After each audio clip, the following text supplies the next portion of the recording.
Well, hello there, EastEnders fans, and welcome to Albert Square After Dark, your weekly EastEnders podcast. This week discussing the episodes broadcast on the BBC in the UK between the 10th and the 13th of April 2023. My name is Rob, and joining me on my side, as always, is Ree. Hello, Ree. How are you this week? Hi, Rob. I'm good, thank you. How are you?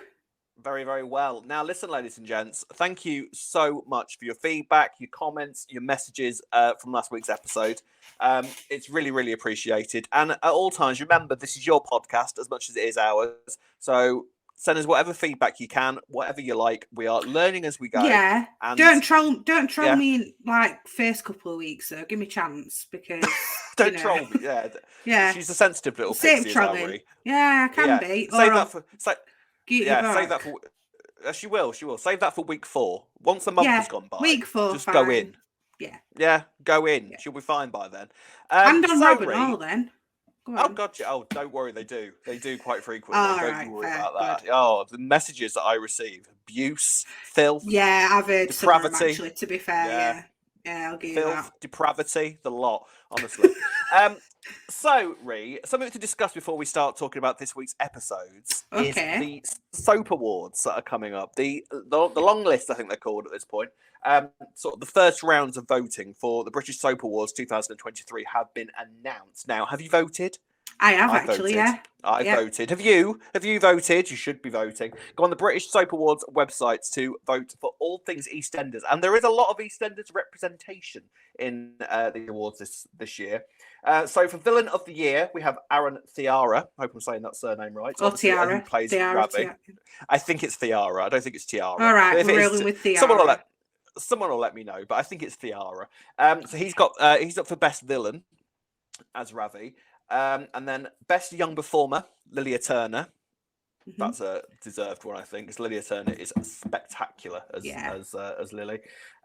Best Leading Performer, we've got a few. We've got Danielle Harold as Lola, Diane Parrish as Denise, Shona McCarthy as Whitney, James Farrar as Zach.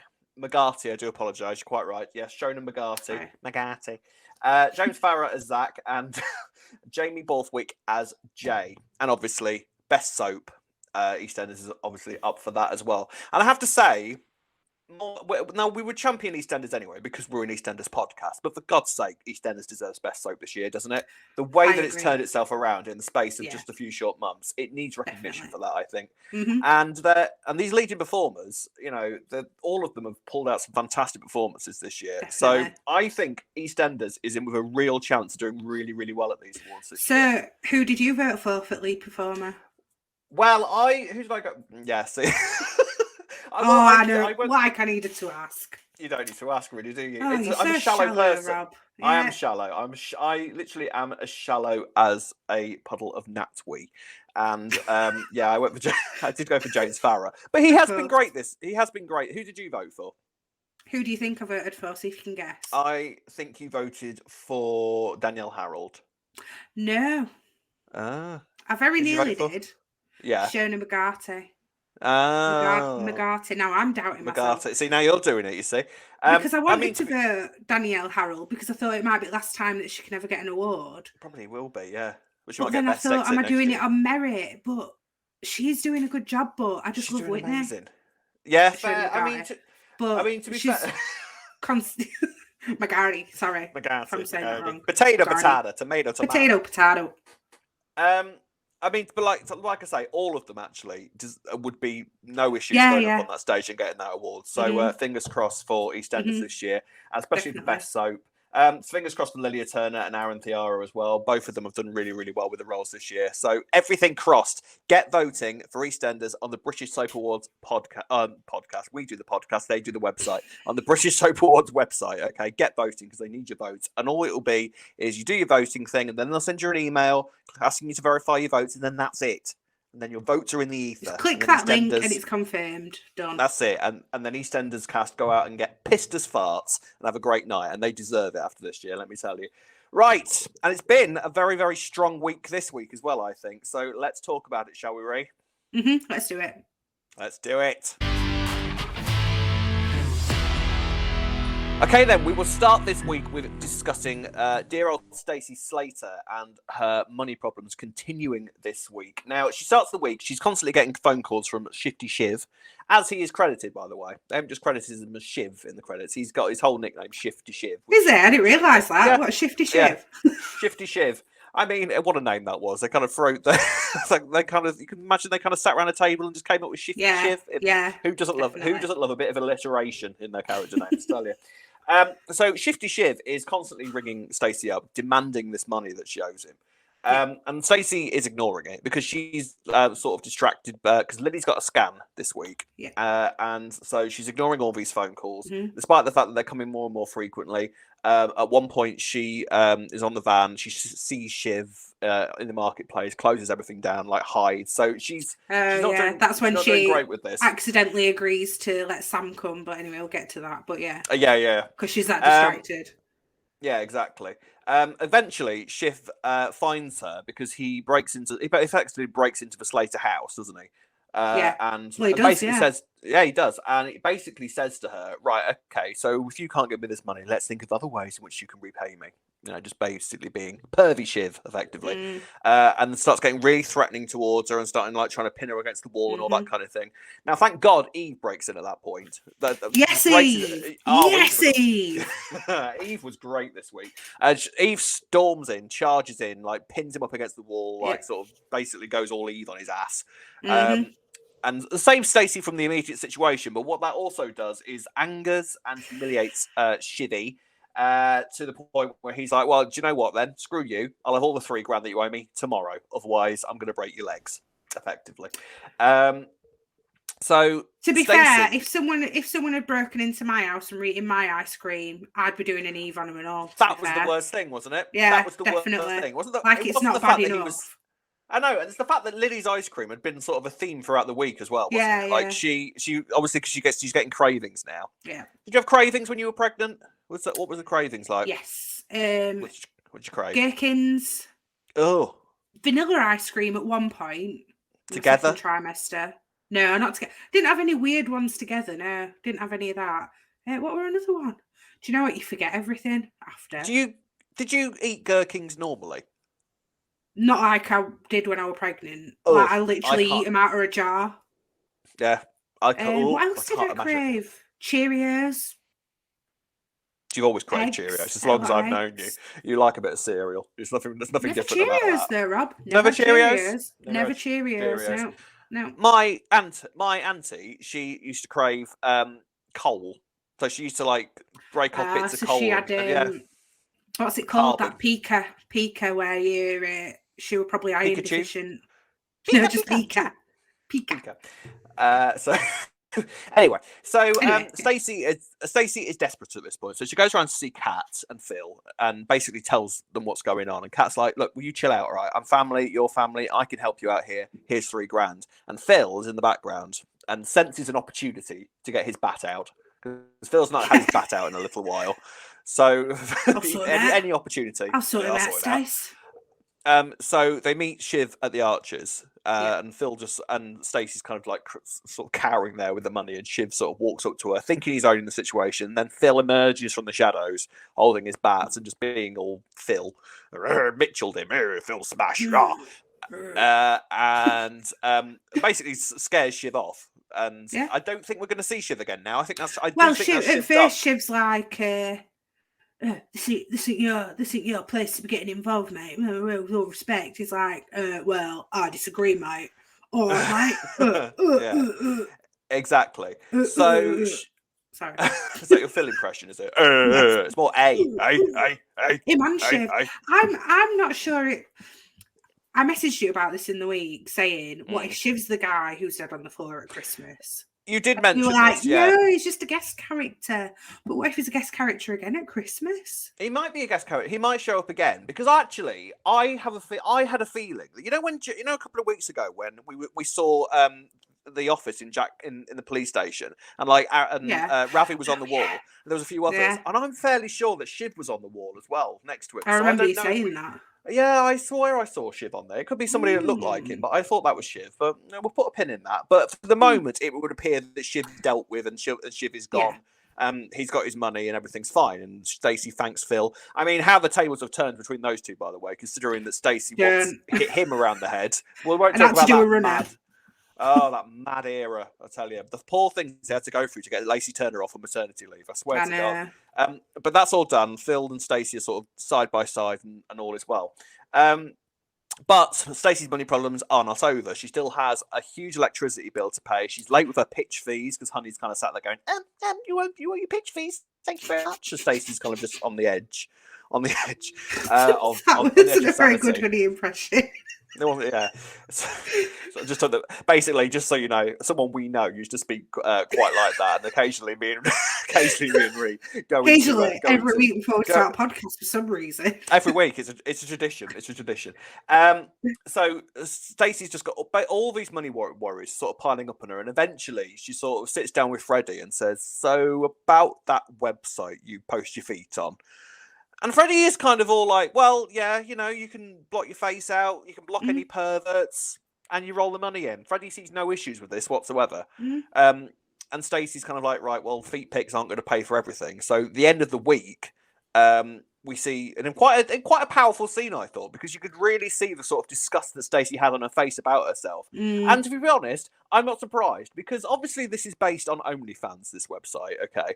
But because they can't use the name OnlyFans, they've called it Secret Cam, which I think sounds 10 times worse, because this basically sounds like it's a website where the person who doesn't know that someone's watching them. That sounds 10 times. That sounds like an absolute pervert's paradise. Don't you think? It just makes it sound a lot. Really, doesn't sound as nice. Well, not seedy. Nice, but seedy. That's the word, Rob. That's the word. It sounds seedy. Agreed. So basically, Stacey is we see her kind of pulling her top down and starting to take these pictures, and then that's the end of the story for that week. Lingerie, whatever you want to call it. Yeah. See, that's the thing with this Secret Cam OnlyFans storyline, because really, if you're choosing to do it, fair play to you, right? That's your choice, and for a lot of women or men, it might be quite empowering. But how they're portraying it with Stacey is not that way. It's that she's so desperate that she's having to resort to it, which then takes away any kind of empowerment and just making it all seem sleazy as well. And feeling bad for her, but also like, you know what? If it's going to get you some Cheerios on the table. I mean, as long as it keeps Lily up to date with her cookie ice cream, I see no problems with this whatsoever. I mean, I think this is really, really interesting, this storyline. It's quite a relevant topic at the moment, I think. The kind of rise of OnlyFans and sort of how much money you can actually get out of this. Now, realistically, however, there will be thousands of people that try doing this. Because at the end of the day, lots of people have worked out that if somebody really wants to pay stupid amounts of money for pictures of my boobs or my feet or my elbows or whatever you're into, picture of my elbow covered in peanut butter, if that's what you like. People like all sorts. Then great. But then you sort of wonder, there must be so many people that don't really earn that much from it, just because their site hasn't kind of hit the wavelength, or it hasn't got enough. I don't know, because I don't really understand how it works, if I'm completely honest. I don't know. Is it like any social media thing where it's based on how many followers you've got, or do you just take one fan who's going to pay you loads? Well, my understanding of it, Ree, and obviously I'm no expert on this sort of thing. Of course. Trust me, I wouldn't be doing the job I do at the moment if I was successful on something like OnlyFans. But my understanding of it basically is that you subscribe to to someone's things, and then the person who runs their page can then kind of do additional charges to do other stuff. So like if you were on it, I could message you and say, can you cover your elbows in peanut butter, please? I'll pay you. And you could say, yeah, that'll be an extra 50 quid. And then you could just rein it in that way. Right. Okay. So if I know an awful lot about this, Rob. But if I wanted you to dress up as a penguin and waddle around the room, and because that really, really turned me on, then you could charge basically whatever you want. And then you just take my credit card details and take it. The tech requests, basically. Yeah, essentially. But that's the interesting thing about this storyline. Is this where it's going? That Stacey's going to have to start taking requests to really start earning the money. So how far is she going to have to go? Maybe Shifty Shiv will put some requests in, and Freddie's teacher. Yeah, well, yeah, there is that as well. Freddie's teacher was in there, and you did pick up last week on that little moment between them. Yeah. which is interesting. Yeah, And we didn't see him again this week. So No. would they have just wrote him in last week just for that? Would make no sense. But then again, none of that made sense last week. But No. you know. Well, that remains to be seen whether we're going to see Mr. What was his name? Hawthorne? Mr. Hawthorne. No, there it you was go. That's Hawthorne. why it was Hawthorne. That's why we keep you. That's why we keep you. But I'm really interested in this, and obviously Lacey Turner can knock anything that she does out of the park anyway. Yeah, and she was really good this week. Like, sort of, you could just see sort of the desperation, the sadness, the sort of like the worry that she had about all the money issues piling up. And I'm really interested to sort of see where this goes and how far Stacey's going to have to go. Can we just say something, by the way? How did they not have any breakfast in the house? Because they're skins. That's the sign. Yeah, but how many adults are there? How many adults are there? Oh, You're telling me between them they couldn't have lumped together enough for a loaf of bread and some butter? Well, I mean, you could talk about the Slaters' kind of financial issues, as you know, for as long as you like, because you know, as much as Freddie is growing on me, his sort of staying in the Slaters' house doesn't make that much sense because he's not like he's fallen out with his mum. There is no reason for him to be living there, really. Yeah. Like, realistically, you would probably turn around to Freddie if you were Stacey or someone and say, "Look, I can't really afford to keep you here. Can you move back in your mum's, wouldn't you?" But it is what it is in that sense. But we'll see where this goes. It's interesting stuff. It's taken an interesting turn. So we'll see how it goes and how far Stacey is going to have to go and how many bits and pieces she's going to have to get out on camera. And I will be studying the storyline very, very carefully to see if there's any potential advice I can get for money situations myself. Okay, moving on to Sam now. We had a surprise exit this week, which I don't think anyone was expecting, and I don't think that anybody wanted either. I'm kind of gutted that Sam's gone for now. Apparently, it's not a permanent thing. Sam will be back later on this year, but it's a shame to lose her at this stage. So we'll talk about how it leads up to that. So basically, it's Ricky and Lily's baby scan this week, and we discovered that Lily and Ricky are having another girl Slater. God help them.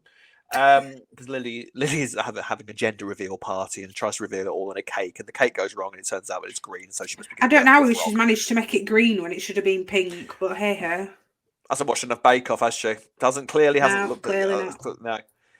But Sam basically makes a flippant comment to Ricky this week that she, her being a mother has stopped her living the high life and like living on yachts and drinking champagne all the time. And Ricky takes real offense to that and kind of storms out. He's really cold to her throughout the rest of the week, especially when Sam points out to him that he isn't even going to be legally allowed to drink by the time this kid is 5, which is a real kind of... that were a bit like, wow, as if that's a thing. That's sobering, isn't it? Like, well, ironically, because you can't drink. So Sam is basically sort of trying to sort of make amends this week, and Ricky's not having any of it. He's not interested. He's not interested in hearing what she's got to say. Sam turns up at the gender reveal party with a present, and she basically just gets told to get out again. So I did feel a bit for Sam this week, to be honest. But she receives a phone call from Don. Now, do you remember Don? I do remember Don, of course. How can we forget Don? How could we forget old Donny boy, the guy who turns up to a random club, dressed as a Mexican, with a donkey and a sombrero to try and win her back, calling her Marilyn all the time. I mean... Oh, yeah, the Marilyn thing. I forgot about that. Yeah. So Sam kind of is receiving phone calls from Dom all week. And it turns out that Don is doing all right now. He's got himself a hotel business, and he wants Sam to move back to Spain to help him out with it. So, sorry, based on when he was last here, why would Sam agree to anything with him? That's a very good point, to be fair, because to be fair, Sam was sort of trying to get with Zach at that point, wasn't she? So I think that she sort of she was not interested because Zach is Zach, who wouldn't. Yeah. Zach's the sort of guy that takes his top off for no reason in the middle of an argument. So I'd go with that bloke, not all day long. But like we said, I'm shallow. But you do make an excellent point. Like, why would Sam ever want to go back to Don in that respect? Now, she uses the excuse basically that she can get some money and that she can help provide for the kid a bit more, and tries to use that as reasoning basically. And she's getting advice off Honey. Honey, by the way, I do want to mention another marvelous moment where Honey has a go at Phil. I am loving this side of Honey. She is so unscared of Phil these days. Sam gives no offense, but Sam gives no shits about what Phil thinks at the moment. She is You not have to scared beat that out, of Rob. After Dark. I might bleep it. I might forget. I would. But she's not scared. She's not scared of him though, is she? And I'm absolutely loving this side of Honey. No, It's only it's great how really she's sort just, of yeah. It's only really kind of been since the Clenners era has kind of been a Are thing. you busy washing your hair, Phil? It's just All sassy. that hair that you've got. It's just sassy. I love it. Yeah. And Honey organises this leaving do for Sam because Sam eventually decides, no, I'm going to go. I'm going to go because Ricky clearly doesn't want to know me. So I'm going to go and see if I can make amends that way and get some money together. So she organises this party, and Ricky eventually turns up because he has a conversation with Amy. Sam doesn't know about the party. Sam's going to go it's a surprise make party. it up with Ricky, and then realises that Ricky's not coming to the party and is like, okay. Well, then. Yeah, it's all a bit clumsy, isn't it? Well, I mean, you feel? I mean, I'm gutted Sam's gone for now, and for now anyway, because I love Sam. Sam has been a great character these past few months, and it's going to be a real shame to lose her at this stage. And I feel like we were just getting into Sam being back properly, and then she's just gone. Yeah. It feels like the past few months basically have been Sam sort of going, right, well, I'm leaving. All right, I'll stay. All right, I'm leaving. All right, I'll stay. And they've naturally now decided that she's actually going to leave. Yeah. So what I'm hoping is that when she comes back, she's got sort of a focus as to what direction she's actually going to go on and whether she's going to have a part in Ricky's life. But yeah, it's unfortunate to lose her at this stage. But by the end of the week, Ricky, because he has a conversation with Amy, who we'll talk about Amy in a minute, because Amy's had a right drama this week. But Amy basically makes Ricky realise that, well, at least you've got your mum in your life. Yeah. So, trust me, Amy. Trust me, Amy. We're all as gutted as anybody else that Roxy isn't still around. Trust me. So they should never have been killed off. I will never. I agree. Don't, Rob. You don't need to rant to me about it. I totally agree. Killing of the Sean O'Connor. So Ricky basically kind of forgives Sam by the end of the week, gives her a hug, tells her he loves her, and Sam is off in a taxi. So I want to talk to you about the Lily storyline, okay? Because there's a lot of kicking off going on about this storyline in on kind of sort of online about the fact that maybe it's sort of glamorizing the idea of a 12-year-old having a kid, that it's not really being realistic with the health implications that might be coming along for when you're having a kid at that age.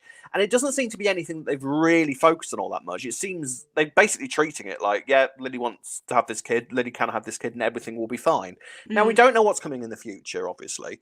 There may well be some health implications further down the line that we're not privy to yet. Yeah. But I mean, what do you think? Do you think this is something that the show should have been delving into a bit more? I don't know, because I can't think of any other young teen storyline where they've delved into that kind of thing before. And I just think, do you know what? I think it's a rubbish storyline. I'm not going to lie. I weren't keen. No, I weren't keen on them making a 12-year-old pregnant. We've seen so many teens get pregnant. It's not exactly original. But we're here now, so you're just going to have to watch it because she's here and she's pregnant and she's having a girl. So there you go. She's having a girl. I mean, I think it's interesting the implications that it's having, as in sort of making Stacey's life harder with her money. That's still to come, and the baby's not even here yet. So they didn't really need a baby to make her money struggles difficult, did they? Like they didn't need to add that into the mix at all, and we would have believed that she were having money troubles. I mean, I do wonder if, because of the Whitney storyline, that it would have been a bit. They couldn't have had sort of two medical emergency pregnancies going on at the same time. So I wonder if, the Whitney storyline is the reason that we've not talked about kind of like the health implications that Lily's going to have. That's true, because it would be a bit heavy, wouldn't it? And the way they did the Whitney storyline was really good. It needed to be Whitney. It needed to be an older actress who took that on. You couldn't have done that with a 12-year-old. I mean, I don't think.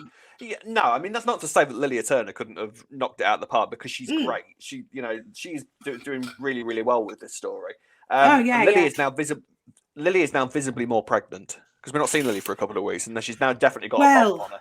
She's just had a gender scan, so she'll be about 20 weeks now. So starting to show. Just a bit. You usually are, yeah. Yeah. Did you have when you did you keep it a secret from people about whether it was a boy or a girl, or did you sort of want to know there and then? No, I just found out in scan, and then I don't know if you can call it a gender reveal, but I got my brother's dog and attached the appropriate coloured balloon and sent him in the room to tell everyone. I think that is a gender Did I reveal. not tell you That's that? definitely... Is that a gender No, reveal? you never told me that. I think that's Oh, not right. You were revealing the gender. It was a proper gender reveal. Literally bought a pink balloon and tied it to my brother's dog and sent him into the room. I like that.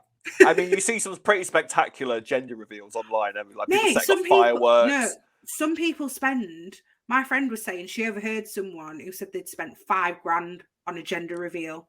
And I'm not even joking. Mental. People go crazy. That is mental. So at least Lily was like, no, I'm going to home bake a cake, you know. Yeah, I mean, to be fair, Lily went to more effort than you did. Like, Lily made a cake, stuck a balloon on the back of a dog. And I did have to go to a shop and buy a balloon, though. Rob. Buy a balloon. Yeah. I had to buy two because obviously I didn't want him. Did you? I couldn't see him. I couldn't let him see me walking in with the colour balloon. No. So I bought a blue and a pink one, you know, so that people wouldn't know. And then huge. Great. I'll send you a video sometime, Rob. Please do, yeah. I'd love to see that. I like that. So yeah, I mean, I think, and Ricky was kind of having a bit of a moment this week where I think because Sam scared him essentially, didn't she? She was kind of like like pointing out how unprepared in life he basically is for this, and he was having a complete meltdown. And it took Stacey to sort of point out to him the fact that you are this worried about it means that you are going to be a better dad than some people already are, which I thought was quite a good moment. So yeah, I mean, but let us know in the comment section. It's been a bit of a contentious story, this one. So do let us know in the comment section what your thoughts are on the Lily storyline, where you think it's going. I mean, I did wonder at one point whether this baby was going to end up with Whitney at some point, and I wondered if that's why they've made a. Yeah, I wonder if that's why they've made them both at the same time. I don't think it's going to go in that direction. I'll be very surprised if they do. But maybe Whitney's going to help out more. I don't know. Is Ryan going to be coming back? Who knows? I mean, that's because why did Ryan? He came back for not very long, and then I mean, it made sense that Ryan came back when he did, but then again, he sort of left, and it seemed like his main reason for returning was because he would have to know. So it was good that they sort of addressed that and brought him back to kind of give him the information that his daughter is pregnant. But also he gave Stacey an additional money worry, didn't they? Yeah. So that was sort of the other reason he was back. But yeah, I wouldn't be surprised if Ryan does make a return. It would be right for him to make a return at some point. I liked him back for the week that he was back. So so we'll see what happens. Right, ladies and gents, next story. Off we go.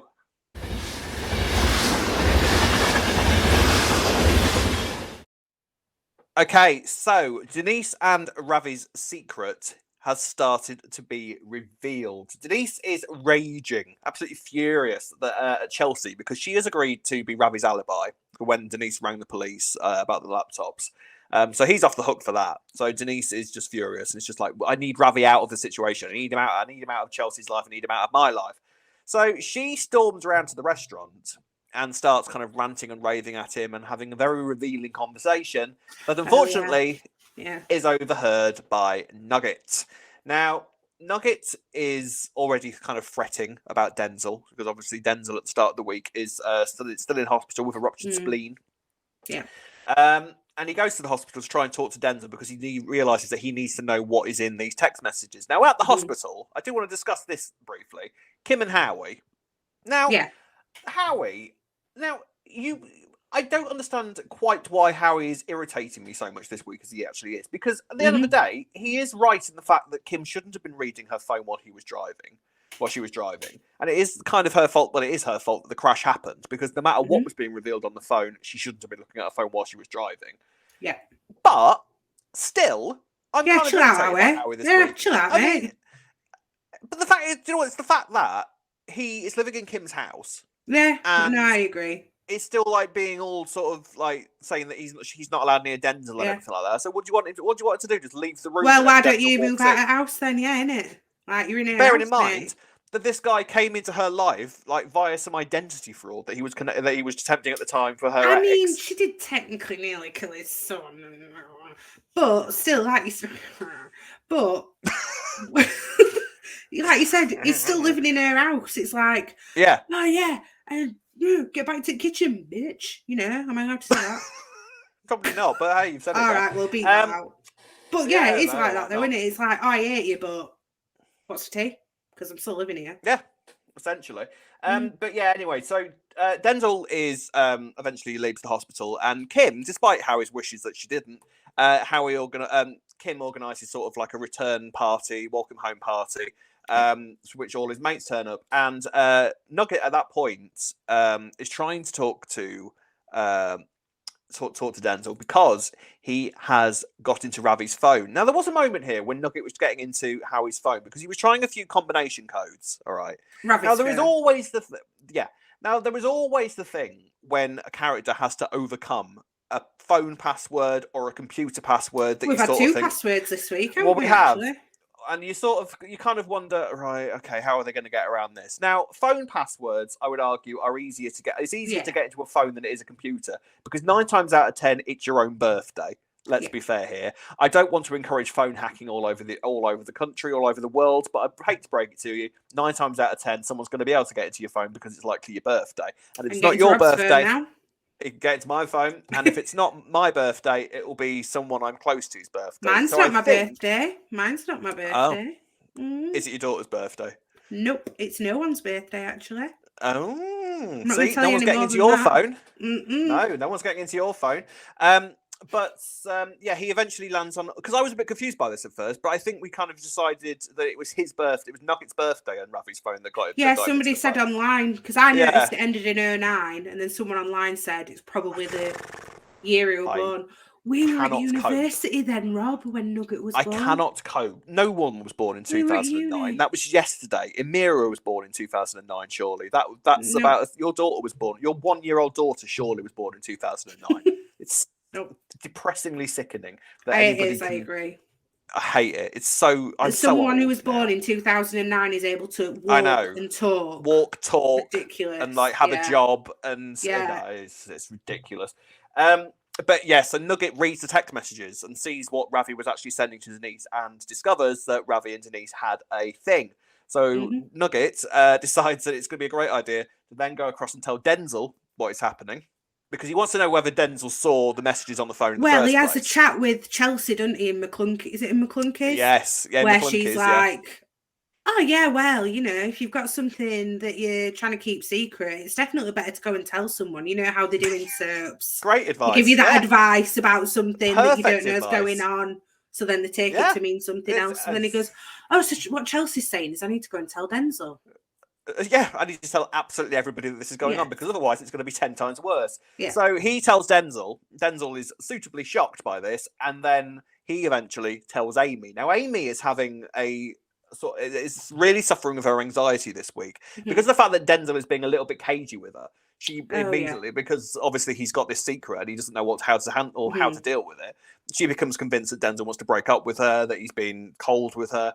So eventually Denzel is So eventually Denzel is forced to tell Amy, okay, no, this is what's been happening. This is what the texts say. Denise and Ravi have been having an affair. Yeah. Now, in fairness, this has been blown out of proportion in the fact that they haven't had an affair. They came very close to having a full-blown affair, but it's not like Denise can really kind of crawl out of it and say, well, I didn't technically sleep with him. I did kiss him a lot, and I did go to a hotel with him, but I didn't actually. So, Denise is screwed. Especially now Amy knows, because now Amy is sort of like even worse. It doesn't do anything for Amy's anxiety, because Amy now feels 10 times worse, because now she's looking at Denise and thinking, you are cheating on my dad. And she mentioned earlier in the week, Denise is my rock. Yeah, Denise and Denzel, my 2 rocks. And then Denzel's like, oh, well, just found this out. And Nugget. And Nugget. Oh, yeah, and Nugget. Yeah. A little nugget of rock. That's our nugs. So Amy's really, really struggling with it all. So she goes to, and does what any self-respecting, struggling teenager would do, goes to the club and attempts to steal a bottle of vodka so that she can drink. See, now, let me tell you a story, right? When I was a teenager, I had a moment with a bottle of vodka. I wasn't struggling with any sort of internal sort of secret or anything. I was just trying to be cool in front of my new mates. Yeah, so I didn't know that vodka was something that you had to mix with stuff. I've heard this before from you. Yeah, it was the first time in my life that I've been inconsolably drunk. and I just downed an entire bottle of Smirnoff vodka. And then spent the rest of the night with my head down the loo and was unconscious. And woke up the next day having missed school completely. Well, that's how you learn, isn't it, really? That's how you learn. That's how you learn. Yeah. But how you also learn is by being caught with a bottle of vodka that you've nicked and being marched around to your parents' house, like Zach does, and says, she nicked a bottle of vodka. No, I'm not doing you a favour. You can deal with that. It's literally Zach the grass. But I can't blame him for that, really. Yeah, no. And Amy basically calls Denise a hypocrite. To a completely bemused Denise. She's like, wait, what have I done? So Amy reminded me a bit of Roxy actually during that scene where she was bit of attitude. Well, it's interesting that because that would have been keeping secrets. That is how Denise, how Roxy probably would have reacted as well. Just got drunk, gone for the vodka. So there is some of Roxy in Amy. So this secret's not going to be around for much. It's not going to be a secret for much longer, is it? And Amy, it looks like he's going to be the one to divulge it. Well, she's got to. It's about her dad, isn't it? She's got to say something. Oh yeah, because she thinks that Denise is having this full-blown affair and is still having this full-blown affair. Oh yeah, true. Yeah. So whilst he's going out with Chelsea as well. Exactly. This is all going to blow up in spectacular style. I can't wait for this to all come out. It's exciting. Can't wait. And is this now going to push Amy back to her kind of self-harming ways? I think that's well. She was doing when Ricky came in the room and she was EFT. What did you call it? ESP. ESP. That's something entirely. I think different. That's when you I think that's when you move. I think that's when you move spoons. Isn't it? I think Yuri Geller could do USP. Yeah. But she's trying to cope with her anxiety and sort of distract her mind from. It's apparently. I looked it up actually. It's God, I can't remember what it stands for. Emotional feeling techniques. Something therapy. It's to do with tapping. It's something therapy. Tapping your pressure points for anxiety. Okay. I'm doing it now. It's actually quite. Is it working? A bit. But I think this might push Amy back a few steps in the sense that because I think she'll blame herself for the resultant volcano that is going to erupt from this. I think she's going to blame herself, and that's going to push Amy back to kind of potentially struggling. Well, actually, I think it'll be more that she loses her rock of Denise in this, and that's what's going to push her more than anything. Actually, But I thought the CFT thing were interesting that we've not seen it before, so I don't know if there's going to be. Touching on that, it's just a coping mechanism that she's learned in therapy, isn't it? Yeah. So it's nice that they've mentioned it and said that that's the thing with people that are going through what Amy's going through. But one to watch next week. I think this is I suspect this might be the big story next week when this all eventually comes out, because it doesn't feel like this is going to last a week in terms of how long this is going to remain a secret, does it? So but she's already struggling. So exactly. Yeah.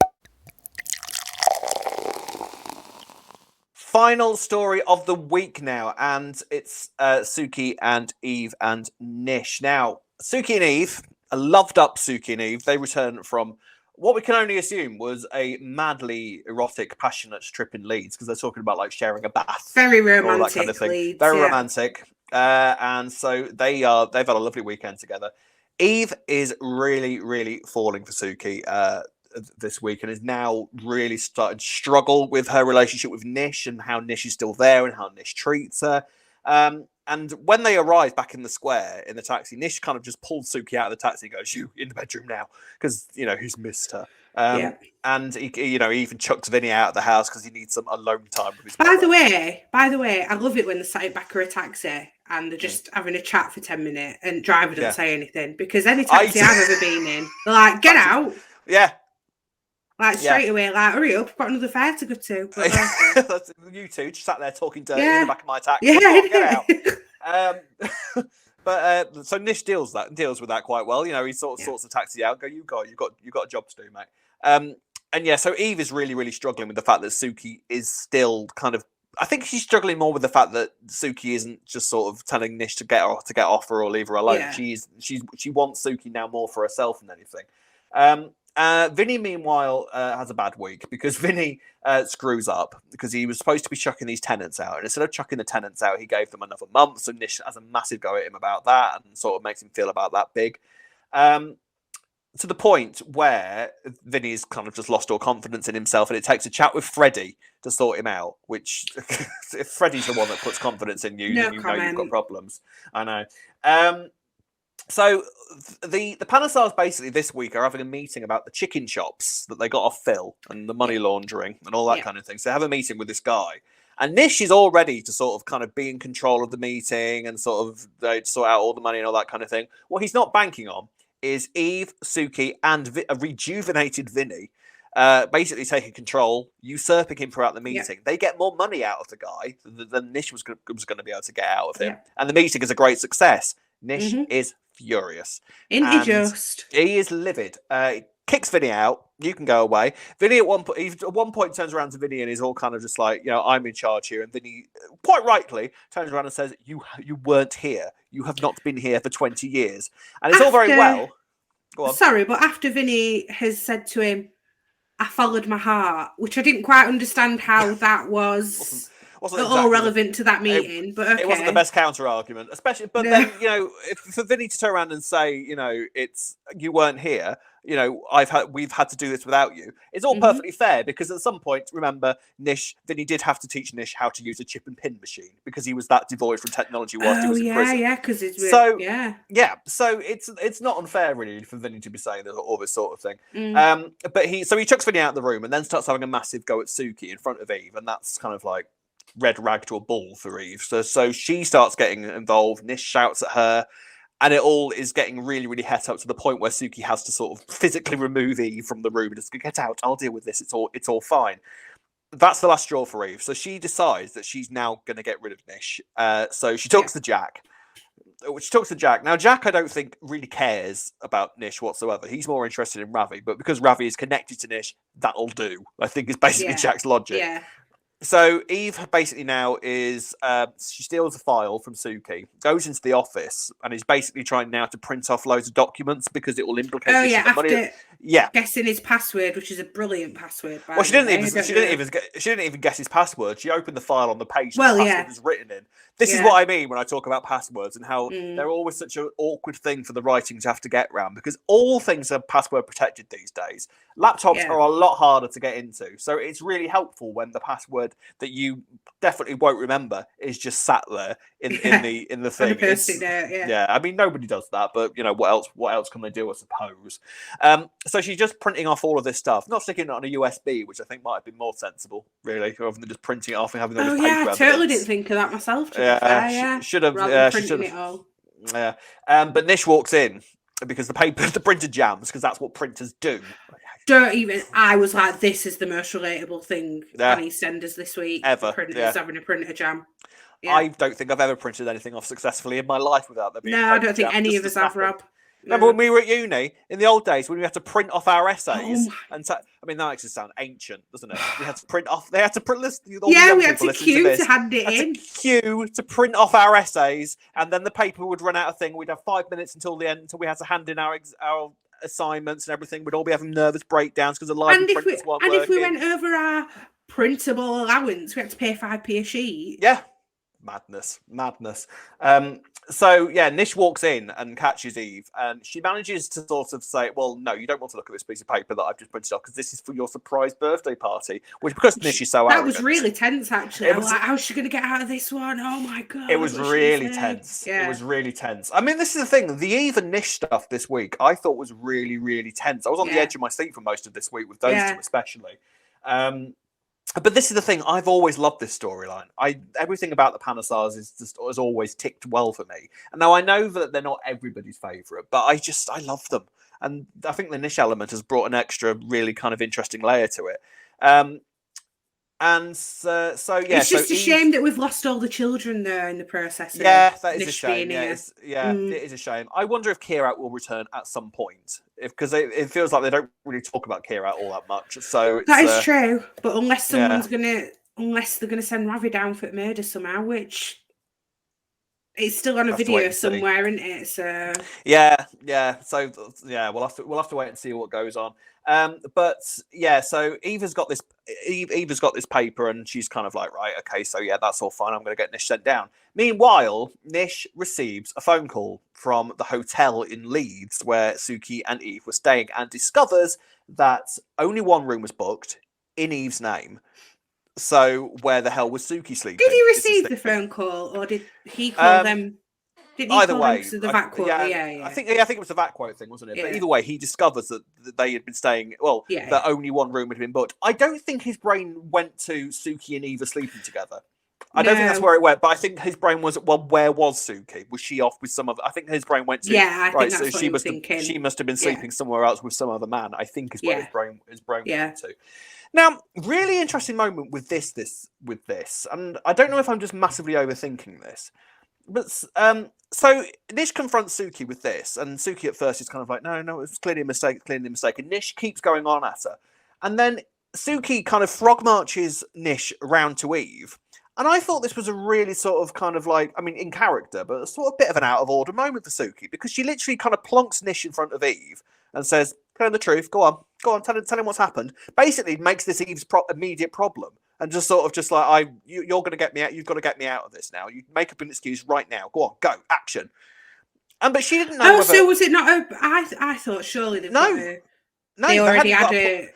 The most that Eve knew was when Suki sort of walked in and said, "Under a breath, we've got a problem," and that was it. So she was literally just kind of thrown on stage to sort of instantly come. I thought that was fascinating. It's a bit Suki, yeah, isn't it? It was very Suki, but sort of, if I'd have been Eve, I think I'd have turned around to Suki at that point and said, "Don't you ever put me in that position again." Like, what did you want me to say? Because it's like she was sat there saying, "No, go on, tell him the truth. It's time to tell him the truth. Go on." Like, she didn't know that Eve wasn't about to turn around and go, "Oh, well, yeah, your wife's a lesbian. Sorry about that," But she came up with this quite good. Eve was on fire with her excuses this week, to be fair, because she turns around and says, "Yeah, all right, I booked the room, but then I went off with an ex of mine, and Suki stayed in the room on her own." Gets out of it that way. So I thought that was an interesting moment, especially seeing as though Suki actually turned around to Eve this week and said that she loved her, which is quite a big moment for Suki. Big character moment for Suki. Go on. On that note, right? Yes. They were getting a bit cozy, weren't they, at Minute Mark? Yeah. With each other. Yeah. Don't get any CCTV. Yeah, exactly. Cameras. Yeah, I know. And we've had stuff in. We've had cameras come up with the Minute Mark before. So yeah, I wonder if that's going to be a thing. I mean, CCTV because that seems to be where. Always. Well, yeah, we know where it's bane of EastEnders. The bane of EastEnders' life, those CCTV cameras. I tell you. But they keep meeting there, like it's this super secret it's quite a public place. Yeah, it's quite a public place, isn't it? Like, I wonder if that's a customer came in and interrupted him. Like, that were a bit bait, weren't it? Don't you think? Yeah, exactly. Yeah, I mean, I think that's. I wouldn't be surprised if that's how they're caught. Especially so Nish is now getting to the point where he's getting more and more paranoid. He's getting more and more like trying to want to control Suki because he doesn't like it when Suki's got this fire at him. Because Suki turns around to him and says at some point, "Well, maybe you'd be happier if we just broke up." And Nish is that kind of breaks, like he just disconnects from life when she says that. It's like a malfunction in his brain. It's like, okay, I don't know. Don't you think it was quite funny how Suki was being so self-righteous about this situation when actually he was completely right and she's actually gaslighted him? Yeah, exactly. And that's, I think, is what's going to make the eventual reveal of this 10 times worse for Suki, because she hasn't just denied it. She has tried to make him feel kind of really, really guilty about thinking it in the first place. So it's going to be interesting when all this comes out. And in the end of the week, Eve basically tells Suki, right, this is my plan to get rid of Nish. This is the plan. Shows her all the paperwork. What she doesn't realise is that in the paperwork, Vinny is implicated in this as well. So Suki's like, we can forget that. I would have thought Suki would still be implicated anyway in some way, because I mean, it's a dodgy plan. Are you telling me that whilst you were in prison, she was doing everything above board? Well, exactly. It's a dodgy. It's a dodgy plan, but Suki has kind of put the tin hat on it, so to speak, and said, "No, you can't do that. That implicates Vinny. I forbid it. Forget it." All right. Yeah.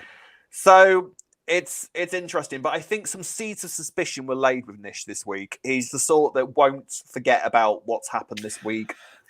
See, I was adamant that he already knew.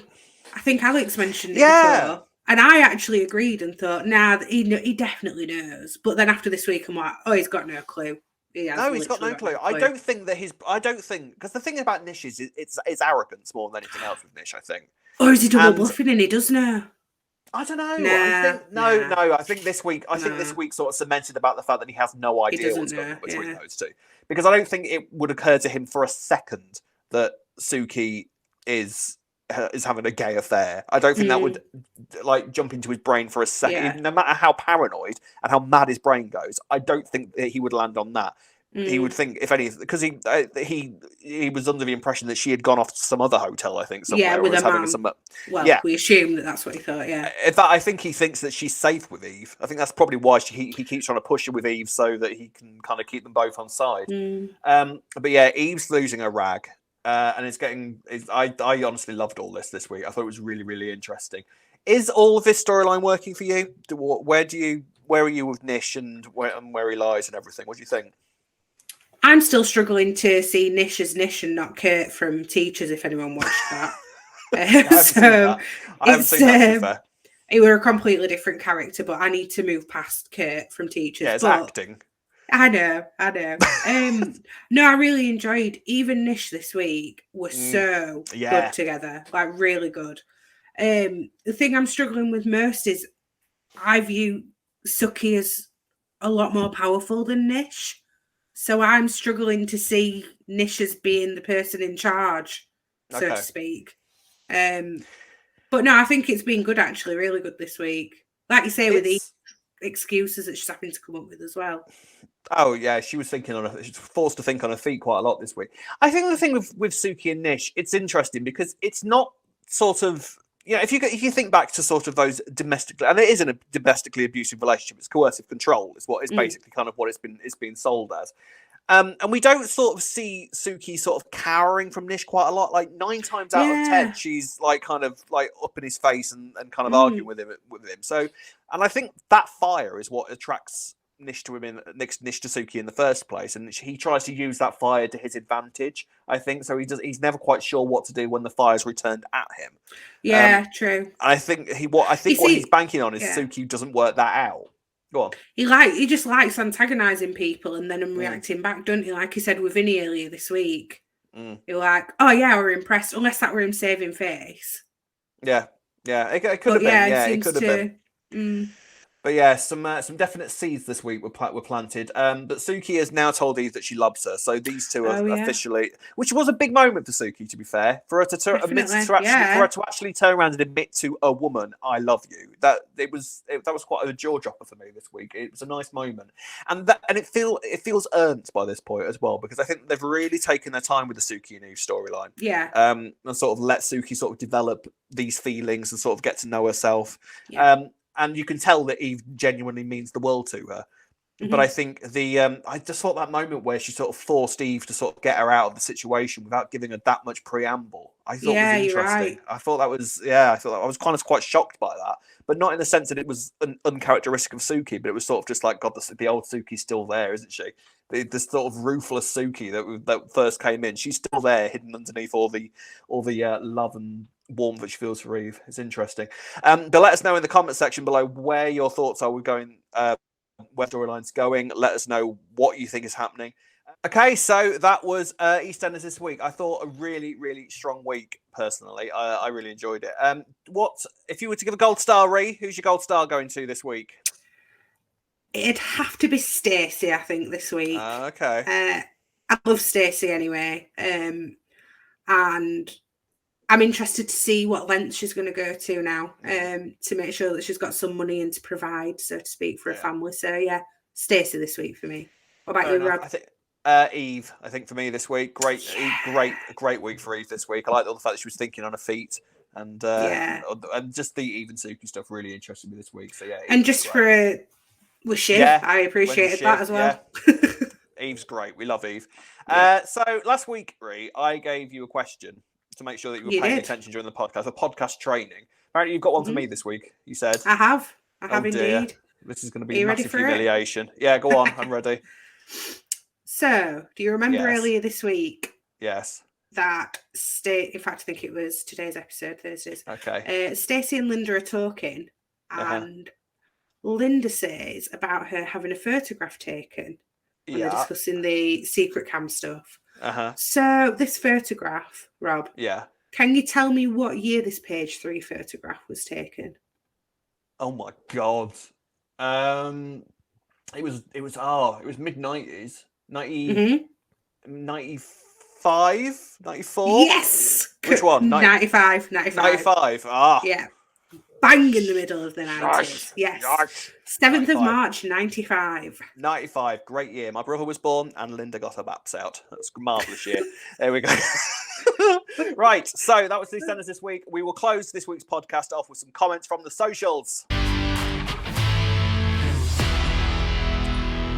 So we've got some comments from our Facebook page. Don't forget you can join Albert Square After Dark on Facebook to join our over 800 strong community and growing every week. We love that Facebook community. It's marvellous.